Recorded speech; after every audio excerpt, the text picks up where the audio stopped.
Hola, ¿qué tal amigos? Buenas tardes, estamos de regreso con otra sesión más. En este momento, en la sesión 6 de la materia Finanzas y Contabilidad, hablaremos sobre los conceptos básicos de lo que es el capital contable, su clasificación, su emisión de acciones, las reglas de evaluación y presentaciones, las utilidades retenidas y también un poquito del efecto de la inflación en el capital contable. Para empezar, explicaré un poquito lo que es el capital contable, que según las normas de información financiera, en siglas NIF, es el valor residual de los activos de la entidad. Una vez deducidos todos sus activos, nace de las aportaciones de los propietarios por transacciones y otros eventos.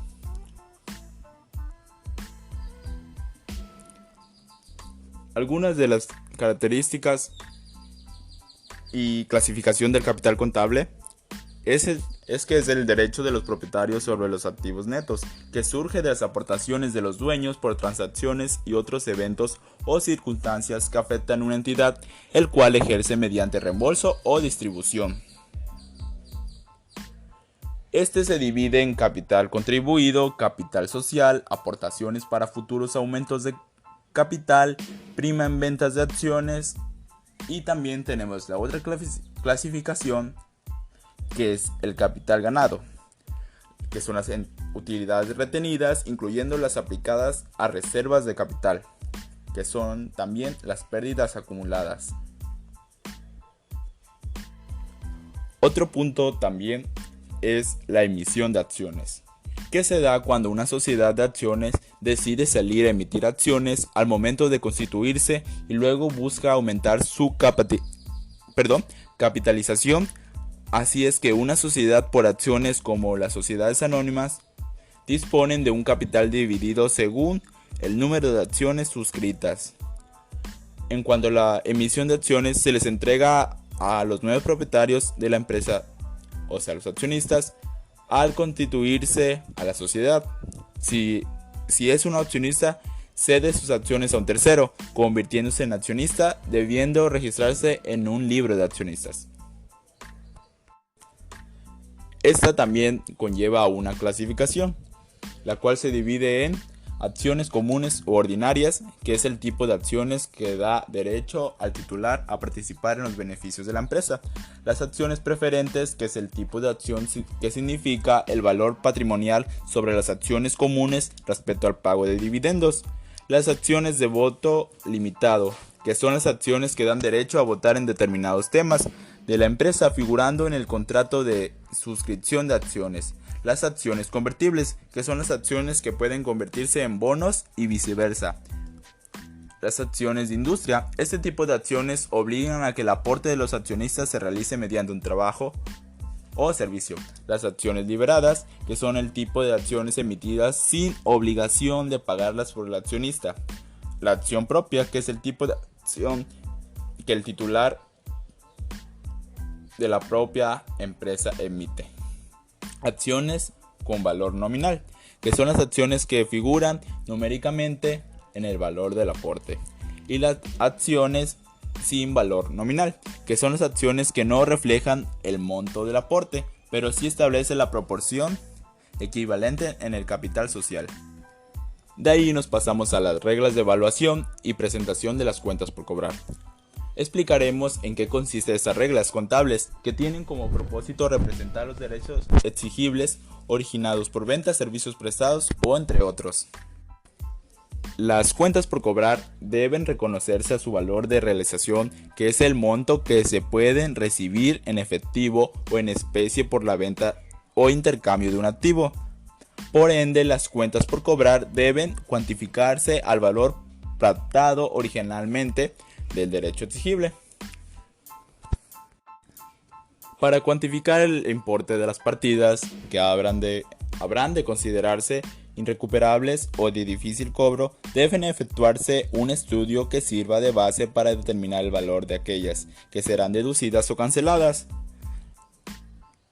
Algunas de las reglas de presentación son: de acuerdo a su exigibilidad, las cuentas por cobrar deben clasificarse como de exigencia inmediata o a corto o largo plazo.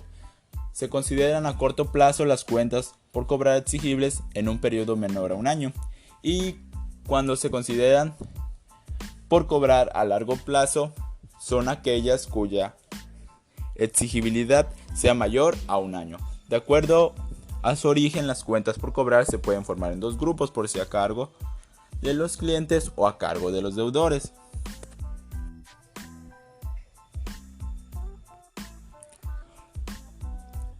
Los intereses derivados de las cuentas por cobrar deben reconocerse como ingresos en el periodo que se desvenguen, es decir, en el momento en que nacen como derechos u obligaciones, siempre que sea probable que la entidad reciba los beneficios económicos asociados con la transacción. En este punto, tiene por objetivo alcanzar la certeza necesaria de que los intereses derivados de las cuentas por cobrar efectivamente van a ser recibidos por la entidad. El importe de tales intereses puede ser evaluado confiablemente. Este punto se refiere a la contabilidad del cálculo de los intereses, toda vez que se hace para hacer efectivo el registro en los ingresos, que se debe conocer el importe exacto de los intereses. De lo contrario, el registro puede ser complicado erróneamente al inflar las utilidades de la entidad. Ahora nos pasaremos a lo que son las utilidades retenidas, que es la cantidad de ingresos netos que llevan para que una empresa, después de que haya pagado los dividendos de sus acciones, genera ganancias que puedan ser positivas o negativas. En ese caso serían las pérdidas. Las ganancias positivas le dan mucho espacio al propietario o a la gerencia de la compañía para usar el dinero obtenido. A menudo esta ganancia se paga a los accionistas. ¿Cómo se calcula esto? Primero se calcula la utilidad neta del periodo que te interesa. Para ello, resta el costo de las ventas, los impuestos y los gastos de los ingresos totales. Algunos consejos a la hora de evaluar el saldo de ganancias retenidas de una compañía. Deberías considerar estos siguientes puntos. La edad de la empresa, que cuando es una compañía más antigua habrá obtenido más tiempo para compilar más ganancias retenidas.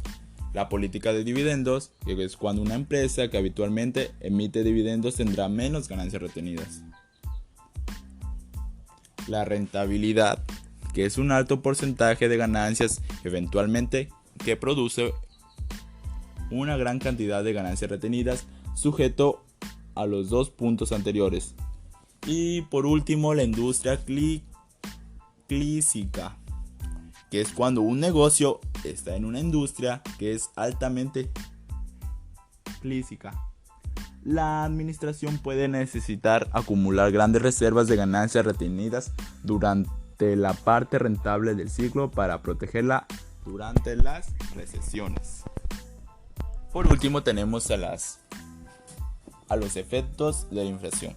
En las épocas de una inflación alta, en la que puede considerarse de más de un dígito, se debe reconocer los efectos que la inflación produce en el patrimonio y se debe actualizarse sobre el capital contable motivado por la pérdida del poder adquisitivo del dinero, cambiándose el método de evaluación a un costo histórico en términos del poder adquisitivo del dinero a la fecha de los estados financieros. El capital contable es una partida no monetaria que produce una pérdida por exposición a la inflación que debe reconocerse en los resultados del ejercicio. El registro para ajustar las cuentas del capital contable se debe efectuar en cuentas complementarias sin mezclar el costo histórico con las cuentas que mantienen la actualización de la inflación.